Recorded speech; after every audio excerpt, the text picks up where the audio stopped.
Coronavirus, la pandemia. ¿Cuáles son los síntomas? ¿Cómo se transmite?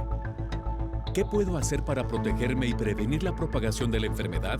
Nuevo padecimiento que ha encendido las alarmas de los sistemas de salud.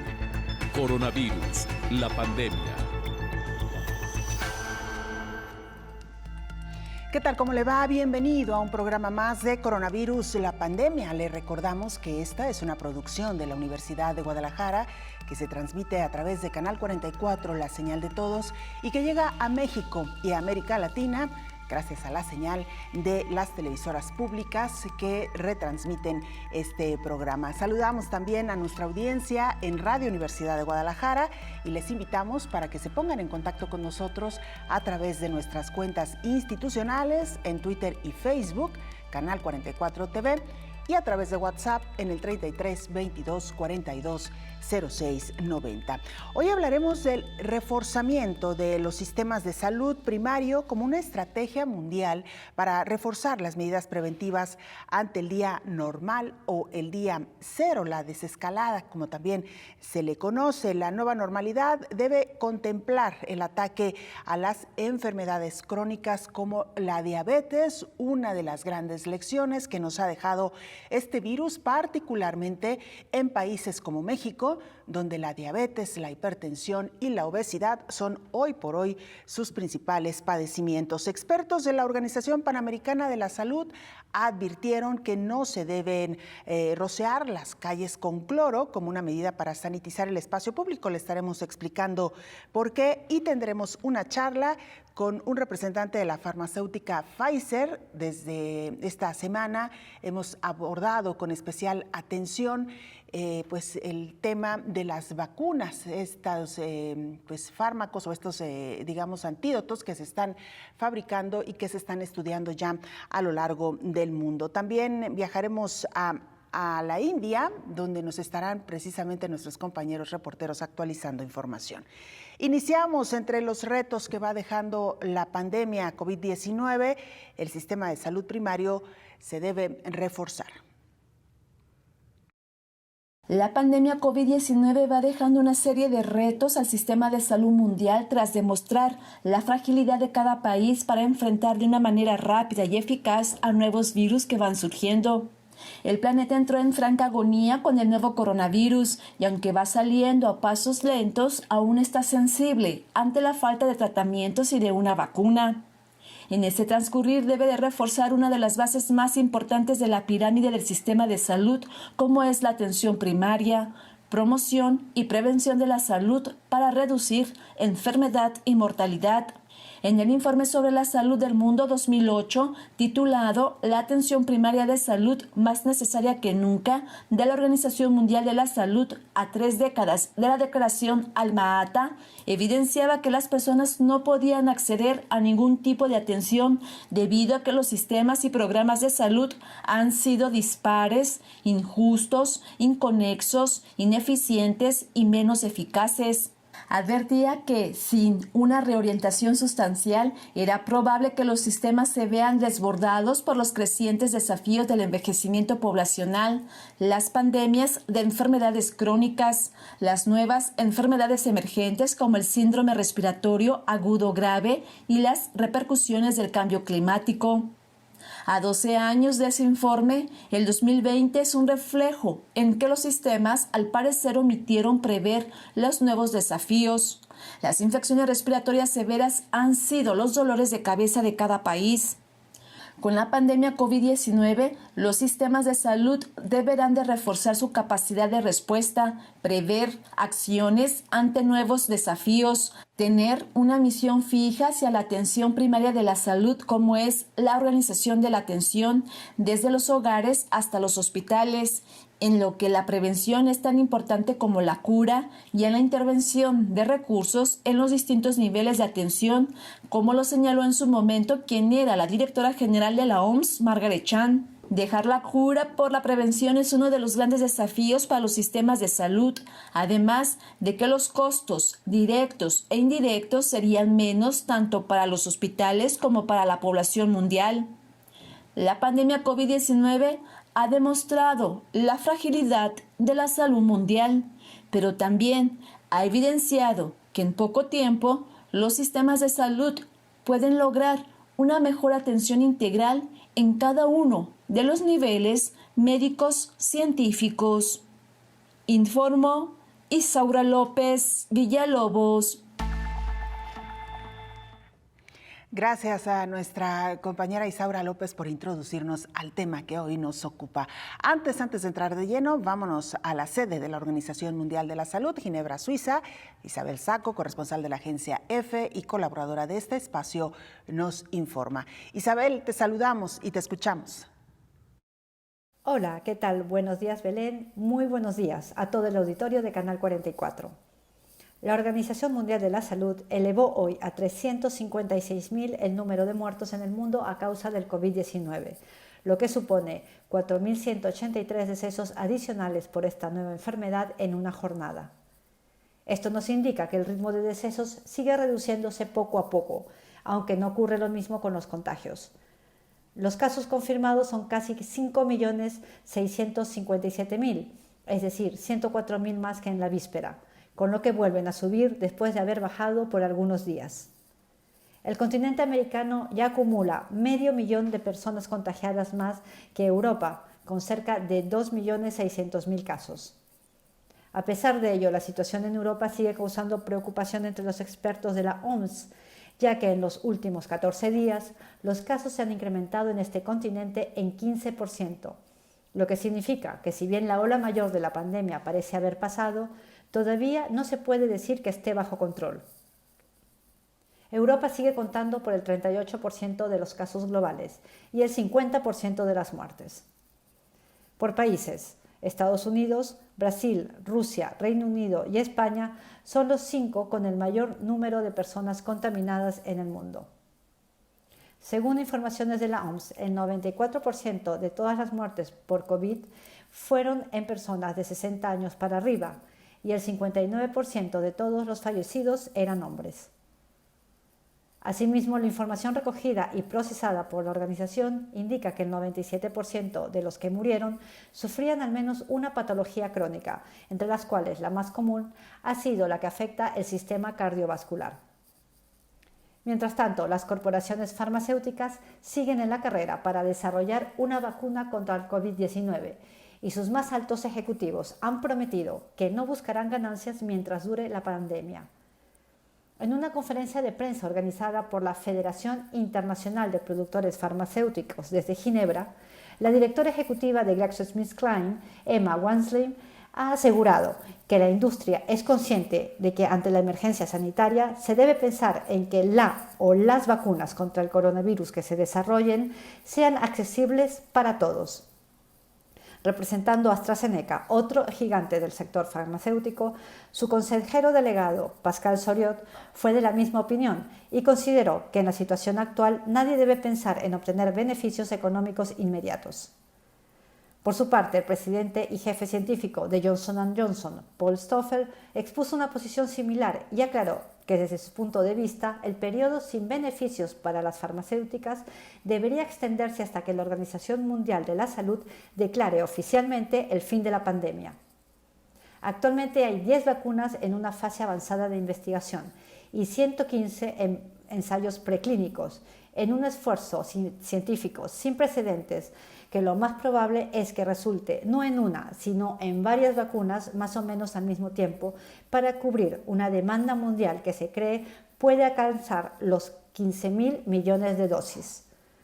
Reportó desde Ginebra Isabel Saco para el programa Coronavirus la Pandemia.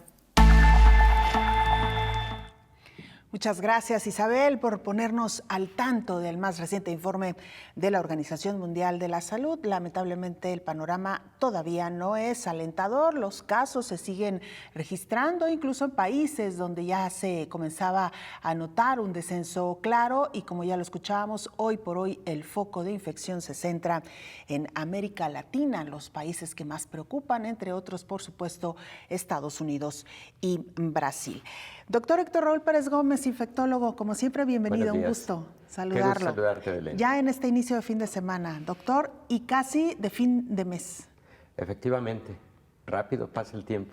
Y un mes más que sumamos a esta pandemia. Doctor, el tema que hoy nos ocupa tiene que ver con el reforzamiento de los sistemas de salud primario como una estrategia también para reforzar las medidas preventivas en el mundo. Y doctor, me gustaría primero que nos explicara qué entendemos por sector primario.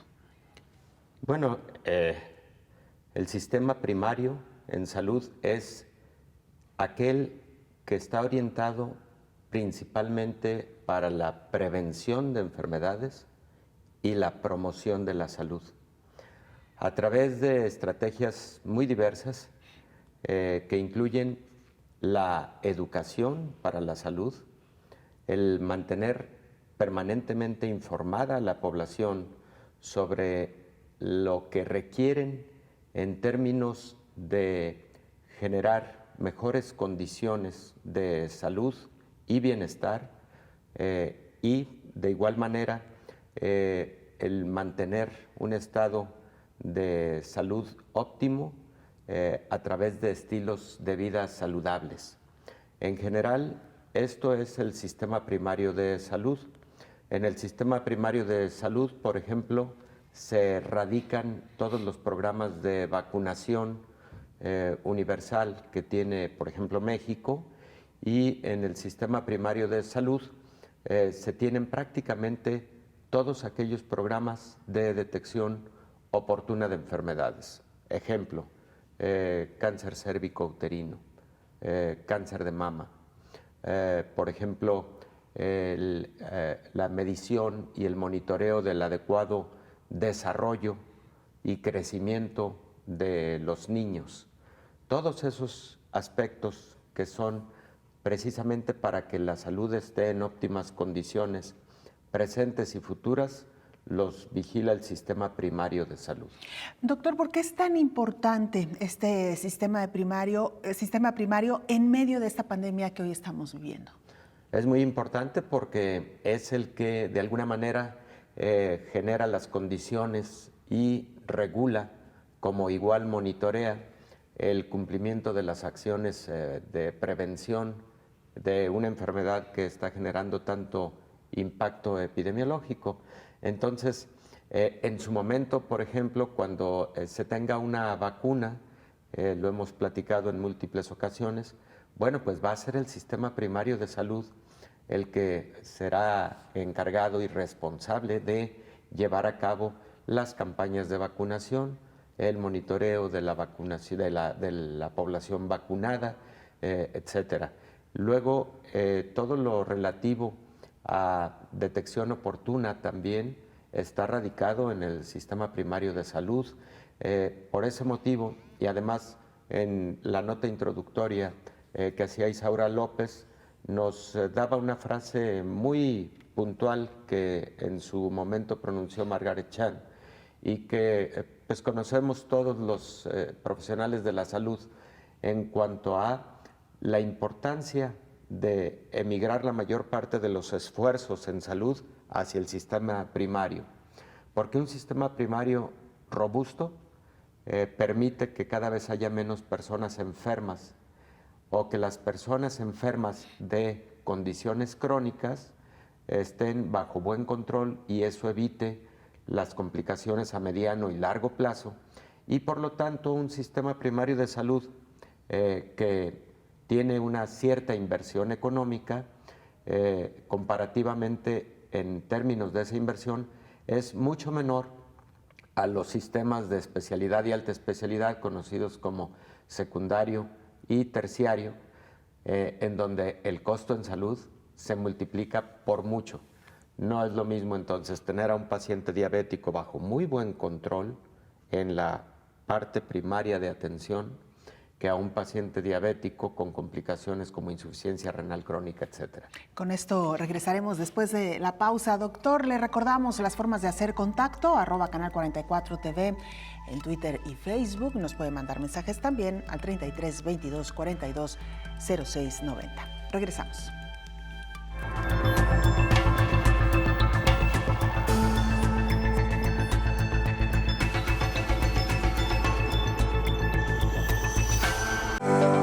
Proteger la vida depende de todos.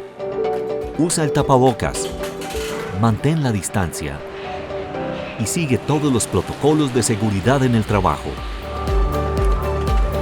Cuidarte es cuidarnos.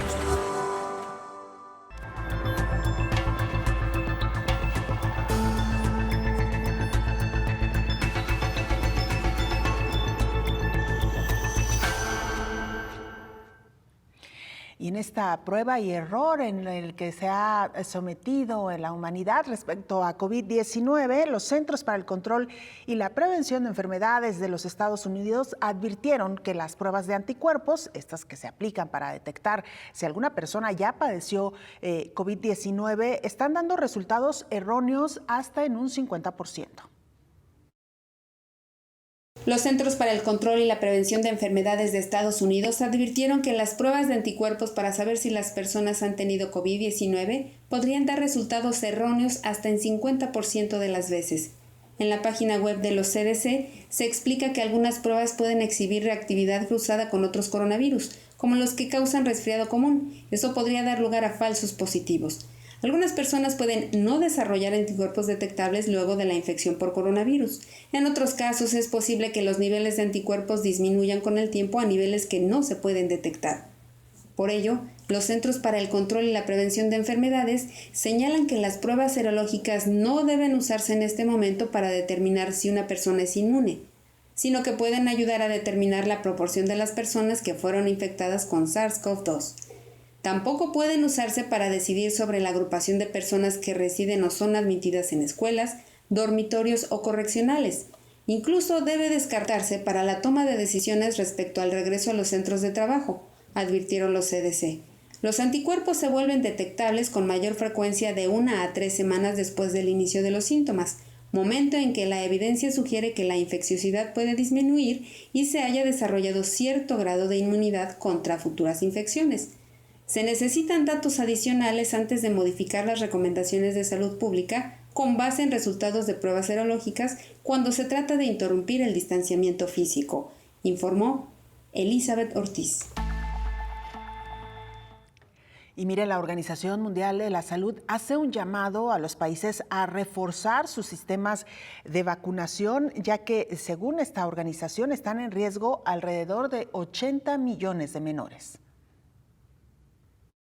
La crisis por la pandemia de coronavirus en el mundo ha traído otros problemas que deben ser enfrentados y ante el regreso poco a poco a la nueva normalidad, deben ser tomados en cuenta como lo es la vacunación, advierte la Organización Mundial de la Salud. El organismo explicó que la COVID-19 está interrumpiendo los servicios esenciales de inmunización en todo el mundo y como consecuencia, alrededor de 80 millones de niños menores de 1 año están en peligro de contraer enfermedades como la difteria, el sarampión y la poliomielitis.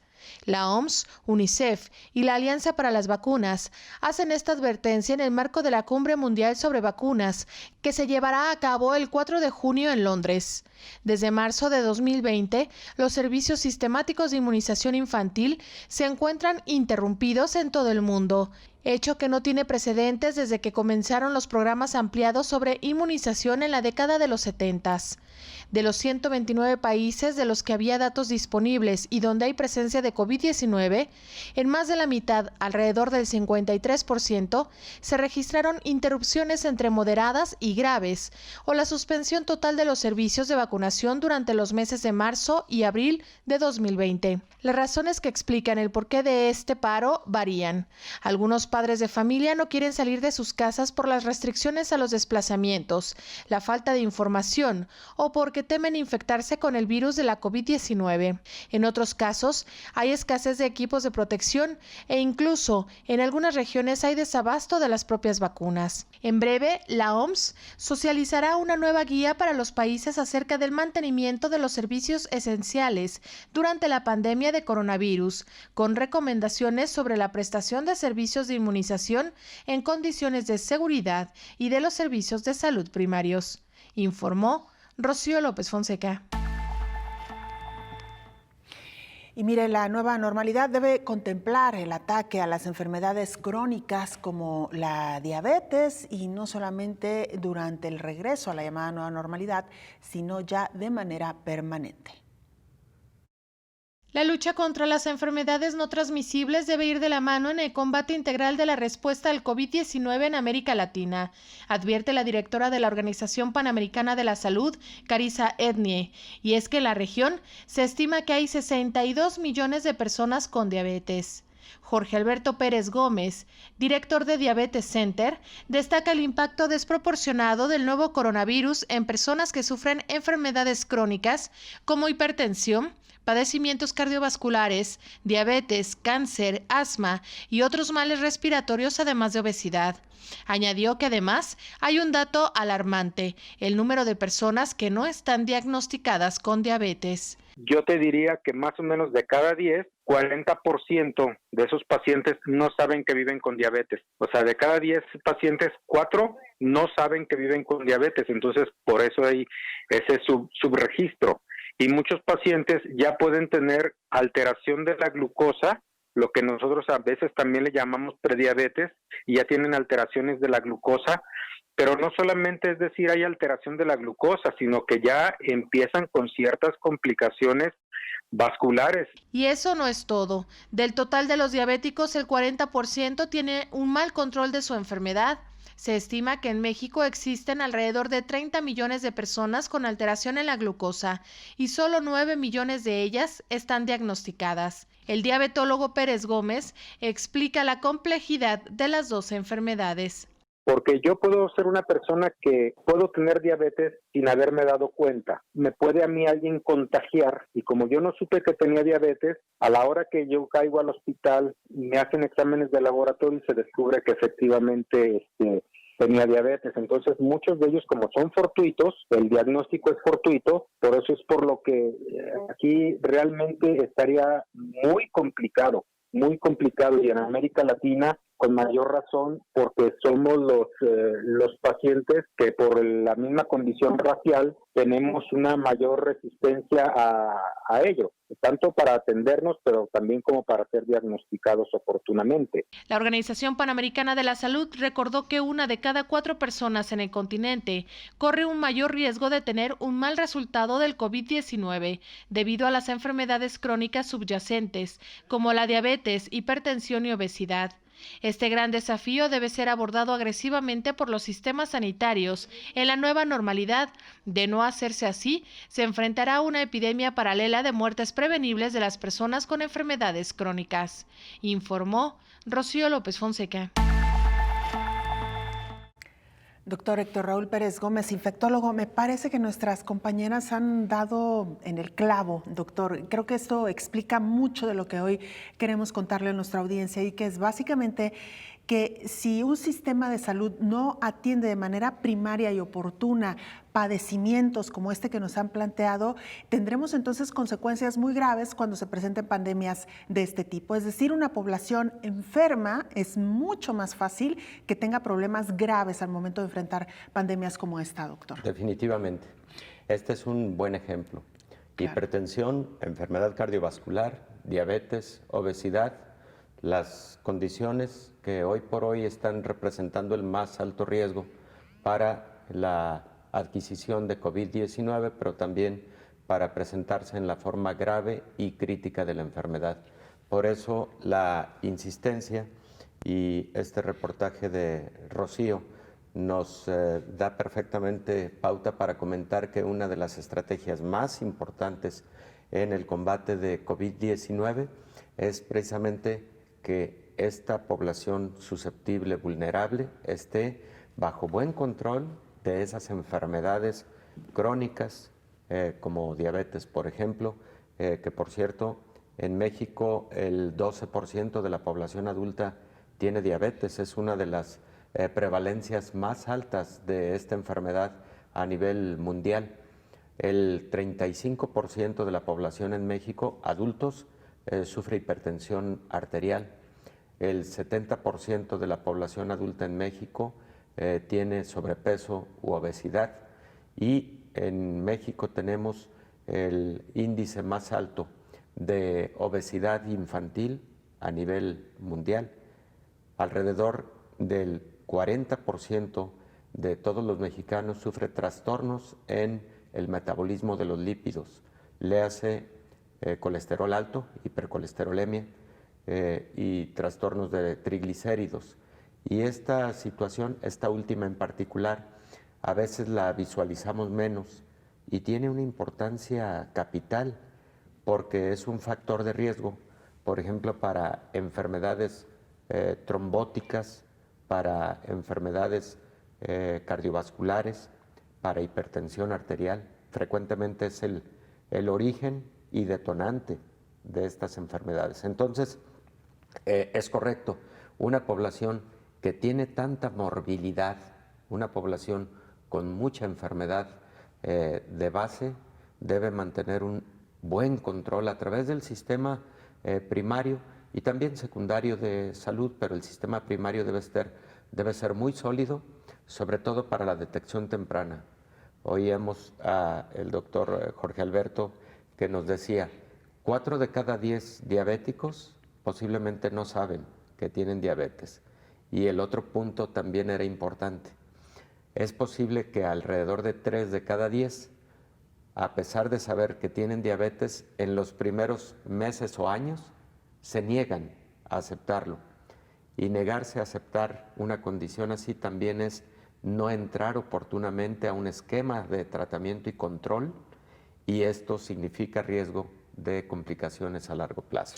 Claro, y doctor, es un asunto de ida y vuelta, es decir, hay una corresponsabilidad en la situación que hoy estamos viviendo, tanto de los individuos como de las autoridades. Y me explico un poco, doctor.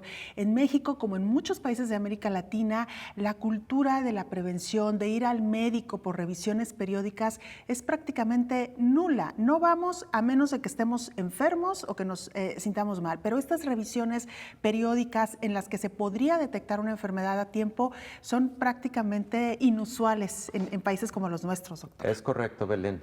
Y aquí hago otra acotación. Las mujeres son más cumplidas, sí. Mucho más cumplidas. Van con mayor oportunidad y a tiempo a detección oportuna de cáncer cervicouterino, mama, etcétera. Pero cuando analizamos, por ejemplo, el porcentaje de varones que a partir de 40 años de edad deben realizarse una revisión para cáncer prostático y exámenes para detección de enfermedades crónicas, comparativamente con las mujeres hay muchísima desproporción. Los varones debemos ser más cumplidos porque las estadísticas no mienten.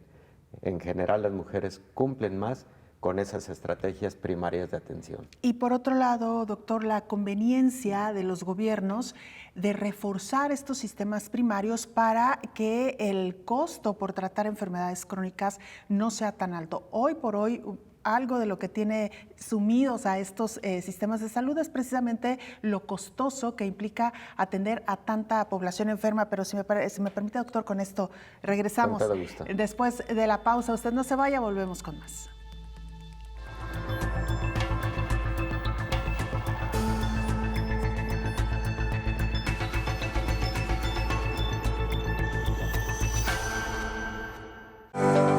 Proteger la vida depende de todos.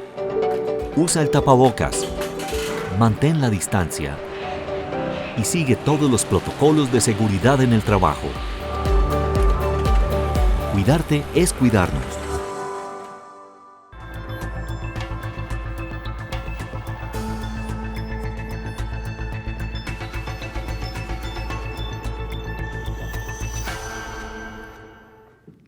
Estamos de regreso en este programa especial Coronavirus, la pandemia, y nos da mucho gusto saludar en la línea telefónica y agradecer su tiempo al doctor Alejandro Cané. Él es líder de Asuntos Científicos y Médicos para América del Norte de la División de Vacunas del laboratorio Pfizer. Doctor, gracias por esta conversación. Muchas gracias, Belén. Buenos días. Quisiera preguntarle, doctor, ¿en qué etapa se encuentra Pfizer en el desarrollo de una vacuna para tratar COVID-19? Bueno, nosotros estamos muy contentos de compartir con la audiencia que Pfizer ha iniciado en abril de este año en Europa y en 5 de mayo, más especialmente en los Estados Unidos, el ensayo en sujetos sanos, en humanos, fase 1 o 2 para probar la seguridad y la capacidad de nuestra vacuna candidata basada en el rendimiento de los anticuerpos. Sujetos sanos, como te decía, de 18 a 55 años, y una segunda etapa extendiendo esta edad de 65 hasta 85 años, con el objetivo de lograr una vacuna en esta tecnología que permita controlar la enfermedad de COVID-19. Claro, doctor, hemos hablado en este programa, hemos tratado de explicarle a nuestra audiencia, porque sabemos que son términos a veces muy técnicos, muy científicos, las bases o las plataformas o tecnologías que están utilizando cada uno de los desarrolladores de estas vacunas. En el caso de Pfizer, ¿sobre qué plataforma o tecnología están trabajando? Bueno, como usted sabe, hay más de 120 candidatos de vacuna en este momento en una etapa de desarrollo. Y hay básicamente 8 aproximaciones diferentes para crear una vacuna posible frente a COVID-19. Algunas utilizan el virus entero, que puede estar inactivado o atenuado. Otras utilizan proteínas, que son una parte pequeña de la estructura viral. Otras utilizan vectores de virus fabricados en el laboratorio cuando se introducen algunas proteínas del virus SARS-CoV-2, que ocasiona la enfermedad COVID-19. Pero en el caso de Pfizer, lo que nosotros utilizamos no es el virus, sino una parte de la información genética del virus, que se llama ARN mensajero, que tiene la información para que el virus produzca la proteína a partir de la cual produce la infección en la célula. La manera en que esta vacuna funciona es a través de que se posiciona en el cuerpo humano una partícula muy pequeñita de lípidos que incluye esta información genética. Esta información genética utiliza la célula humana normal para producir la proteína del virus, pero que como no tiene el virus, no es infectante, no produce infección, y permite que al salir a la sangre el sistema inmunológico la reconozca como extraña y pueda producir anticuerpos defensas que nos protegen frente a una futura exposición. Esta es la aproximación innovadora que estamos tratando de utilizar por varias razones. Y la más importante es que esta tecnología, al ser una tecnología que no utiliza el virus, sino que solamente la información genética, permite mucha flexibilidad en la evaluación preclínica, es decir, que nos permite llegar rápido a los ensayos en humanos, como estamos haciendo ahora, y una vez que tengamos una vacuna que muestra seguridad y eficacia, poder producirla a gran escala en muy poco tiempo, que es otra de las dificultades que las que estamos ahora, ¿no? Tratar de proveer la mayor cantidad de vacunas posibles en el menor tiempo esto todo. Claro. Doctor Alejandro Canel, líder de Asuntos Científicos y Médicos para América del Norte de la División de Vacunas de Pfizer. Me acompaña en el estudio el infectólogo Héctor Raúl Pérez Gómez. Tiene también algunas preguntas para usted, si nos permite. Buenos días, doctor.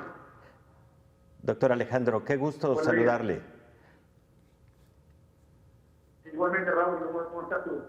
Muy bien, afortunadamente. Preguntarle si está previsto, por ejemplo, que en la fase 3 de los ensayos clínicos participen países de América Latina, como el caso de México, o incluso, ojalá y pueda ser esta participación desde la fase 2. ¿Qué previsión hay con respecto a la participación de nuestro país? Bueno, esa es una muy buena pregunta. Nosotros, como ustedes todos saben, estamos corriendo una carrera frente al virus. Todas las compañías estamos en el desarrollo de una potencial vacuna. Por eso es que hay los estadios primarios del desarrollo clínico, fase 1 o 2, se han hecho en los lugares donde sabíamos que había mayor rapidez de poder conquistar, como en Europa y en Estados Unidos. Nosotros tenemos 4 sitios en Estados Unidos y algunos varios en Europa, pero también en Alemania en particular, dando esta información. A diferencia de otras oportunidades cuando las vacunas se desarrollan, que vamos usando una aproximación etapa por etapa, es decir, fase 1, resultados que se comparten con la autoridad regulatoria, se recibe el feedback y se siga avanzando hacia la fase 2 y hacia la fase 3.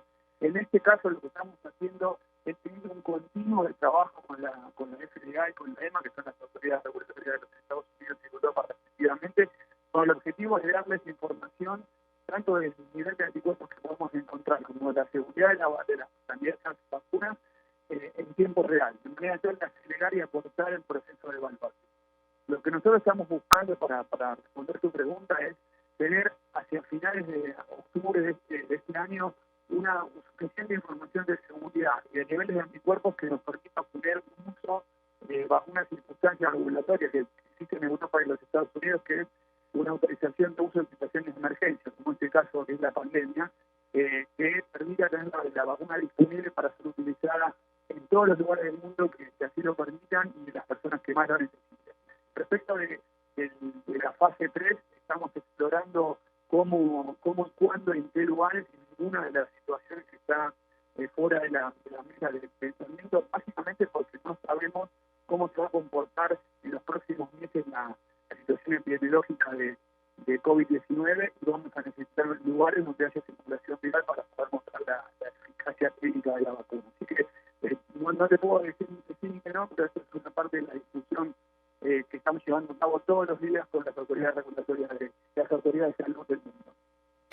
Muy bien, doctor, pues le agradecemos muchísimo su tiempo y esta explicación para nuestra audiencia de coronavirus, la pandemia. Hasta pronto. Muchísimas gracias por el contacto. Hasta luego.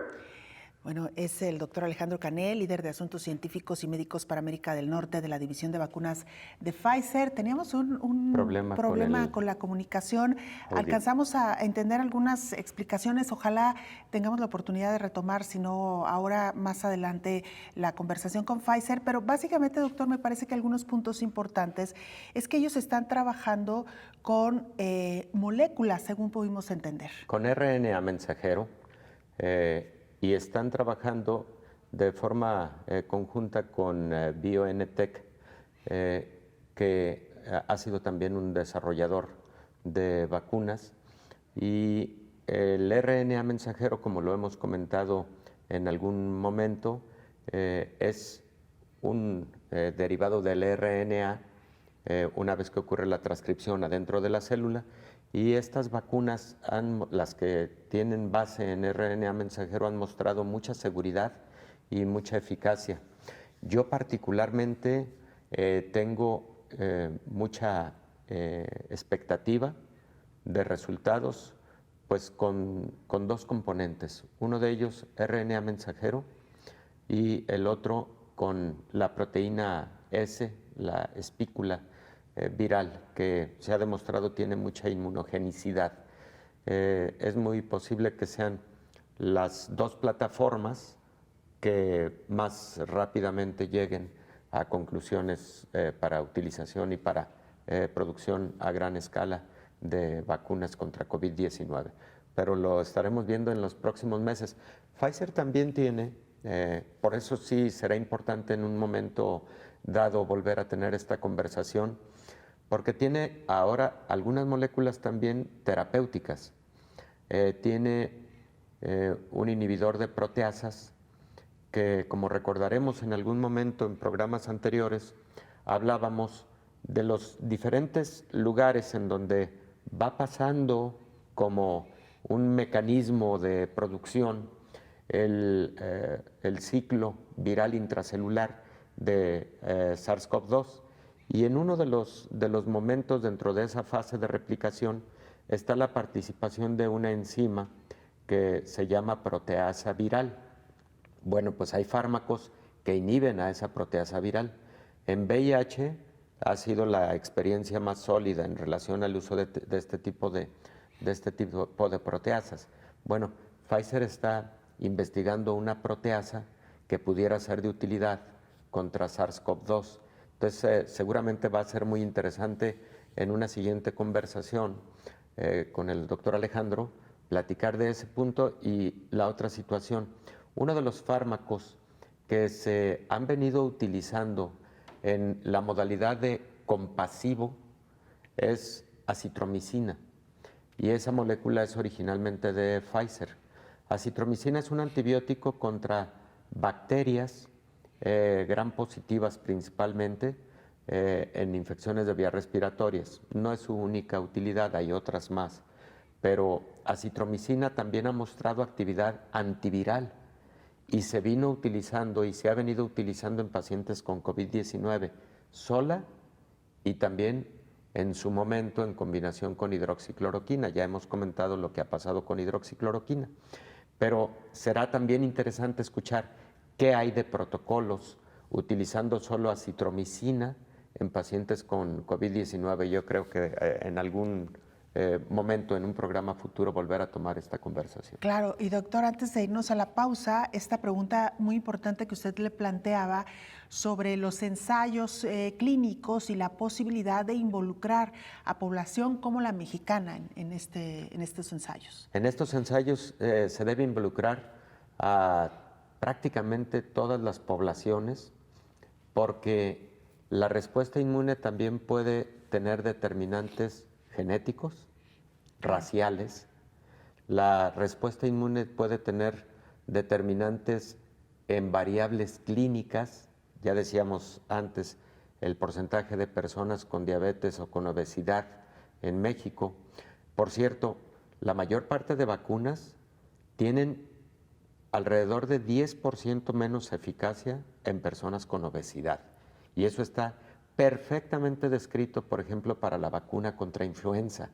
Entonces, por eso, estas vacunas nuevas que están en desarrollo van a tener que probarse en personas con diabetes, en personas con obesidad, en personas con hipertensión, en personas de tal y cual región y continente, países, etcétera, razas, para llegar casi a un mismo tiempo con un perfil muy completo, epidemiológico y clínico, de la respuesta inmune a este tipo de vacunas y de esa manera no nos tardemos más tiempo. Claro, pues con esto vamos a regresar, doctor, porque tiene que ver también con el tipo de población en cada una de las regiones y por supuesto tiene que ver también con lo que hoy hemos abordado, el sistema primario de los sistemas del sistema de salud, valga la redundancia, en el sentido de poder atacar desde las características poblacionales a cada una de estas regiones. Así que con esto regresaremos después de la pausa.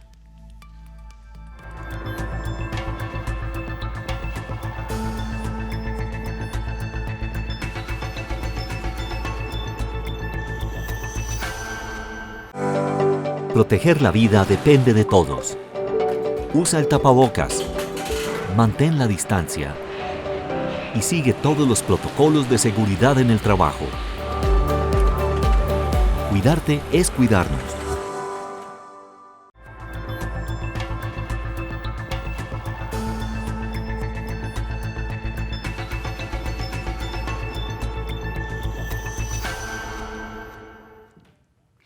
En India se encuentra nuestro compañero David Asta, él es corresponsal de la agencia EFE y también colaborador de este espacio. David, nos da mucho gusto saludarte y escuchar tu reporte. Adelante. Hola, ¿qué tal? Buenos días, Belén. Buenos días a todo el auditorio de Canal 44. El número de casos de coronavirus en la India alcanza ya más de 165.000, lo que sitúa al país asiático entre las 10 naciones que han registrado más casos del mundo. La India ha detectado en la última semana un aumento continuo de más de 7.000 nuevos positivos al día, uno de los mayores del mundo, aunque lejos de los más de 20.000 diarios que se detectan en Brasil o Estados Unidos. El país asiático ha ido incrementando su capacidad de realizar pruebas de coronavirus y actualmente realiza unos 100.000 test diarios, pero aunque ha hecho más de 3 millones de pruebas desde que comenzó el confinamiento a finales del pasado marzo, la India sigue siendo uno de los países que menos pruebas realizan en relación al tamaño de su población. El país impuso un estricto confinamiento el 24 de marzo, que ha sido ampliado en 4 ocasiones, con una reducción gradual de las restricciones. La última extensión del confinamiento, que afecta a 1.300 millones de personas, finaliza este domingo. Y aunque por el momento no se ha anunciado una nueva ampliación, varios estados indios han pedido la extensión del confinamiento, aunque con más libertades. Buena parte de los comercios, oficinas y fábricas han reabierto sus puertas, aunque grandes centros comerciales, restaurantes y bares siguen sin poder abrir, y los vuelos domésticos de pasajeros funcionan de nuevo. La actividad económica del país se vio bloqueada prácticamente por completo a finales de marzo debido al confinamiento, que ha afectado duramente a millones de trabajadores llegados del mundo rural y que se vieron atrapados en las grandes ciudades sin ingresos ni en muchos casos sin techo. Ahora la India busca reabrir la economía y ha detallado un paquete de ayuda por valor de unos 276.000 millones de dólares para contener el impacto del coronavirus. Reportó desde la India David Asta para el programa Coronavirus la Pandemia. Gracias a nuestro compañero David Asta en la India. Doctor Héctor Raúl Pérez Gómez, infectólogo, veíamos las imágenes de India y pensamos a veces qué difícil es mantener la sana distancia en poblaciones pues tan abundantes, ¿no, doctor? Que es el caso también de México, de América Latina. Definitivo, y lo veíamos precisamente en el escenario de abordar el transporte público, lo cual ocurre en nuestros países cada día. Los transportes públicos pues, representan un riesgo de transmisión de enfermedades, sobre todo respiratorias, y de ahí la importancia, lo hemos comentado en diversos momentos en el programa, de la utilización de cubrebocas y de la utilización adecuada del cubrebocas. Estuvo muy debatible. En sus inicios se habló de la utilización del cubrebocas solo para el enfermo con síntomas respiratorios, lo cual podía proteger a su entorno. Eso es válido, sigue siéndolo, pero COVID-19 ha venido a detonar otras decisiones porque el uso generalizado de cubrebocas, aunque reduzca solo muy pocos puntos porcentuales el riesgo de transmisión, reduce el riesgo de transmisión. Y todo lo que abone tiene que adoptarse, porque el problema es tan serio que por un lado debemos buscar el que el mayor número de personas tenga contacto con alguien que está teniendo actividad, enfermedad activa. Por otro lado debemos cuidar que al máximo posible las personas con alto riesgo estén bajo absoluto resguardo casi domiciliario, claro, cuidando todos sus aspectos psicológicos, de acompañamiento, etcétera, nuestros adultos mayores, por ejemplo. En fin, pero estas otras medidas, como el uso de cubrebocas, en el caso de la India, pues creo que podría ser una buena decisión, y no vi gente con cubrebocas, no vi muchas personas con cubrebocas. Claro, y también la nueva normalidad a la que nos iremos poco a poco incorporando, se mencionaba, por ejemplo, el hecho de prohibir que las personas hablen en el transporte público, prácticamente que todo el mundo vaya en silencio, precisamente también para evitar la expulsión de más partículas. Doctor, regresando al tema que este día nos ocupa, hablábamos ya de lo importante que es cuidar la salud, porque en un organismo sano, fuerte, es menos probable que tipo de virus como coronavirus nos ataquen de manera fuerte o complicada. Estamos hablando de que las enfermedades crónicas representan hoy por hoy un alto riesgo de mortandad con relación a este virus, y hablamos también de lo importante de la prevención. Doctor, los sistemas de salud cada vez también más enfocados a reforzar este sistema primario. Definitivo. Yo he dicho siempre que en cuanto al sistema de primario, la erogación pública para su reforzamiento es una inversión. Ya en el sistema terciario, que es el de la atención de especialidad y alta especialidad, también es una inversión, pero es un gasto. La inversión en el sistema primario evita costos muy altos para la atención de enfermedades complejas. Sistema primario, prevención y promoción de la salud. Sistema secundario, atención a enfermedades comunes que habitualmente se atienden por las 4 especialidades básicas: medicina interna, pediatría, ginecobstetricia, cirugía general. Tercer nivel de atención, enfermedades complejas que requieren especialidades y subespecialidades médicas.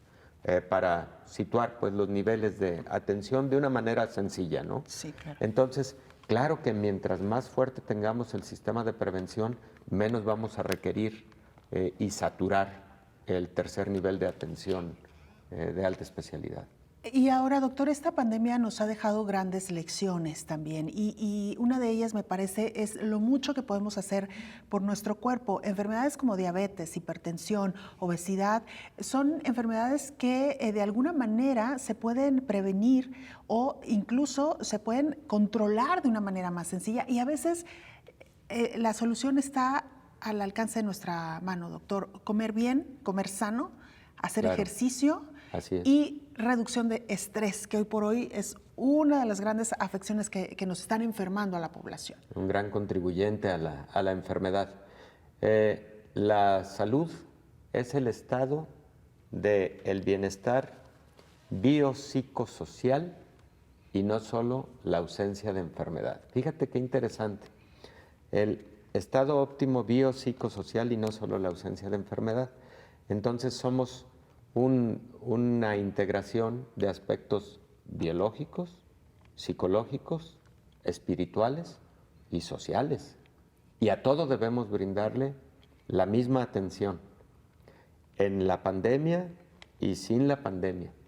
Por eso el sistema primario no solo aborda asuntos exclusivamente médicos, también aborda aspectos psicológicos, de detección temprana, de enfermedades del estado de ánimo, depresión, ansiedad, para actuar de manera oportuna a todas las edades, desde los niños hasta los adultos mayores. Entonces, por eso la insistencia en el primer nivel de atención, toda la inversión, porque luego en el segundo y en el tercero no solo es inversión, también es gasto.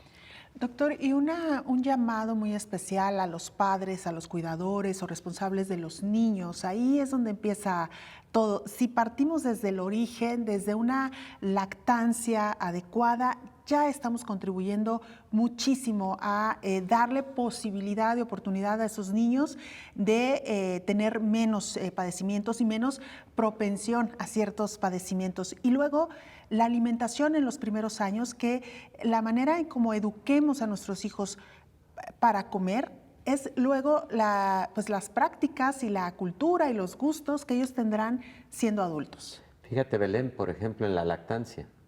La lactancia materna es tan valiosa que quienes fueron alimentados al seno materno durante los primeros 6 meses de vida tienen menos riesgo de obesidad en la adolescencia y después en las etapas subsecuentes.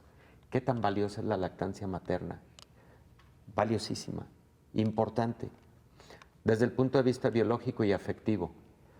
¿Por qué los niños se enferman menos de COVID?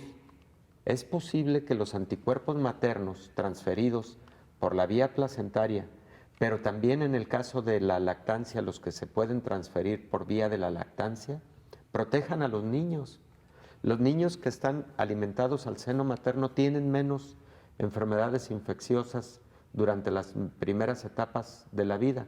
Ese es solo un ejemplo de lo importante que es el propiciar, impulsar programas de lactancia materna y que corresponden al primer nivel de atención.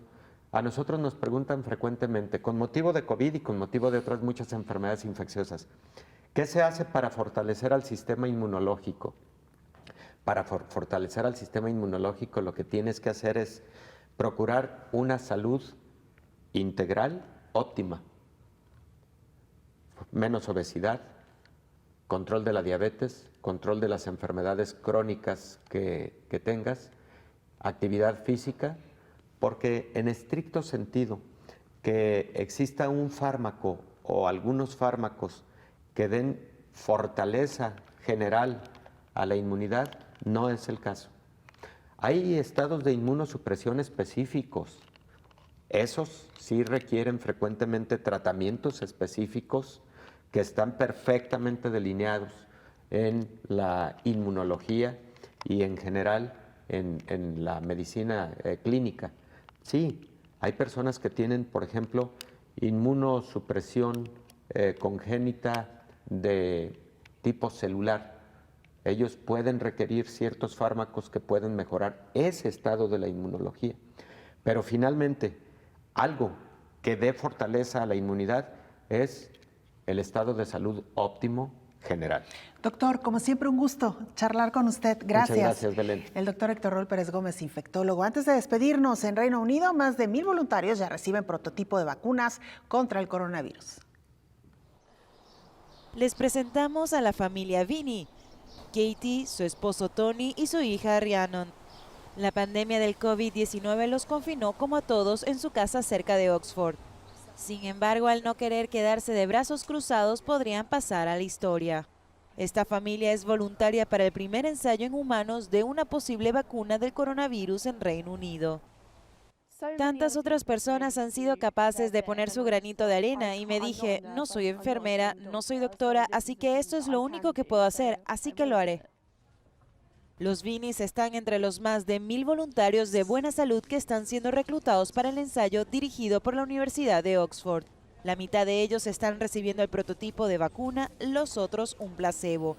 Los investigadores quieren saber si la vacuna desencadena una respuesta inmunológica para detener la infección por COVID-19 y si causa cualquier efecto secundario importante. El ensayo depende de que algunos participantes desarrollen el coronavirus. Los Vini han estado tomando regularmente su temperatura y vigilando cualquier síntoma. No hemos tenido ningún efecto secundario, de verdad, ni siquiera puedo sentir dónde me han puesto la inyección y no me preocupa en absoluto, no me preocupa nada. La esperanza, como para todo el mundo, es que encontremos esa vacuna que podría permitirnos volver a la normalidad, fuera lo que fuera. Es muy agradable poder ser voluntario para algo así y nos sentimos honrados de poder hacerlo de verdad. Sin garantía de una vacuna, la Universidad de Oxford lidera lo que describe como el mayor ensayo de tratamiento del mundo. Los medicamentos contra el VIH y la malaria, un antibiótico entre otros, se están probando en los pacientes de COVID-19.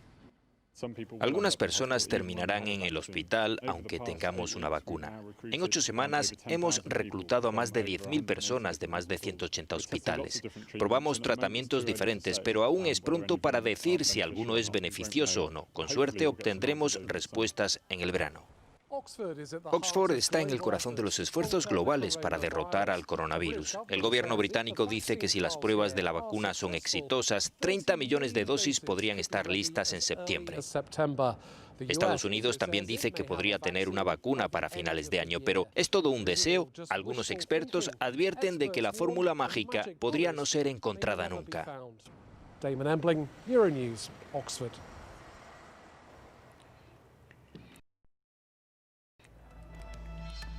De esta manera nos despedimos. Gracias por habernos acompañado. Nos vemos en la siguiente emisión.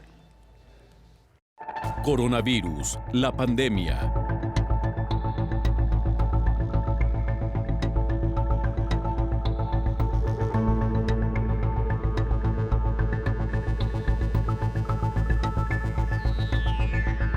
Coronavirus, la pandemia.